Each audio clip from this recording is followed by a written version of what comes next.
Minute হঠাৎই Lal Qila metro স্টেশনের সামনে বিস্ফোরিত হয় একটি সাদা হুন্ডাই i20 গাড়ি। মুহূর্তেই বদলে যায় গোটা চিত্রটা। রক্তাক্ত হয়ে যায় চারিপাশ। এখনো পর্যন্ত 9 জনের মৃত্যুর খবর মিলেছে, আহত অন্তত 20 জন। সময়ের সাথে আহত নিহতের সংখ্যা বাড়ছে। তদন্তকারী সংস্থার সূত্র অনুযায়ী বিস্ফোরণে ব্যবহৃত গাড়িটি নাশকতার আগে চালাচ্ছিল ডক্টর উমর মোহাম্মদ। এই ডক্টর উমর মোহাম্মদ পুলওয়ামার বাসিন্দা বলে তদন্তে উঠে এসেছে।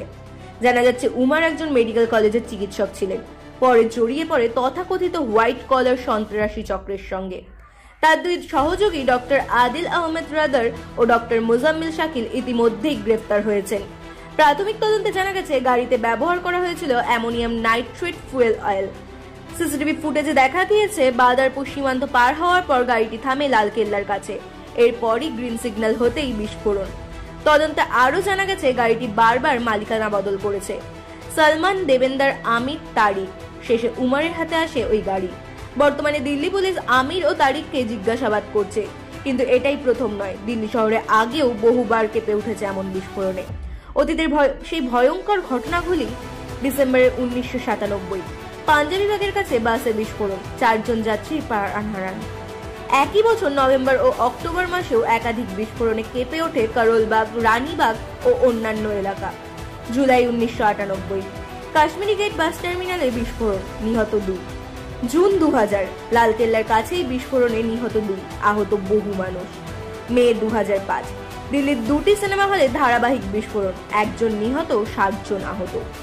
অক্টোবর 2005 দীপাবলির আগে সরোজিনীনগর ও পাহাড়গঞ্জে 3টি বিস্ফোরণ, প্রাণ হারান 66 জন মানুষ। এপ্রিল 2006 জামা মসজিদের প্রাঙ্গণে 2টি বিস্ফোরণ, আহত 14 জন। সেপ্টেম্বর 2008 কনট প্লেস, করোলবাগ, গ্রেটার কৈলাস, মাত্র 45 মিনিটে 5টি বিস্ফোরণ, মৃত্যু অন্তত 25 জনের। ঘটনার কয়েকদিন পর মেহরৌলি মার্কেটে আরও একটি বিস্ফোরণ, নিহত 3। সেপ্টেম্বর 2011 দিল্লি হাইকোর্টের সামনে রাখা ব্রিফকেসে বিস্ফোরণ, 15 জন নিহত। এবার 10ই নভেম্বর 2025 দিল্লি আবারও কেঁপে উঠল ভয়ানক নাশকতায়। তদন্ত চলছে, শহর জুড়ে সতর্কতা জারি। প্রশ্ন একটাই, কতদিন পর আবার ফিরবে রাজধানীর শান্তি? সোমবার দিল্লিতে সন্ত্রাসী হামলার পর দেশের একাধিক বড় শহরে বাড়িয়ে দেওয়া হয়েছে পুলিশ নজরদারি। আজ 2 দিনের জন্য ভুটান সফরে গেছেন প্রধানমন্ত্রী।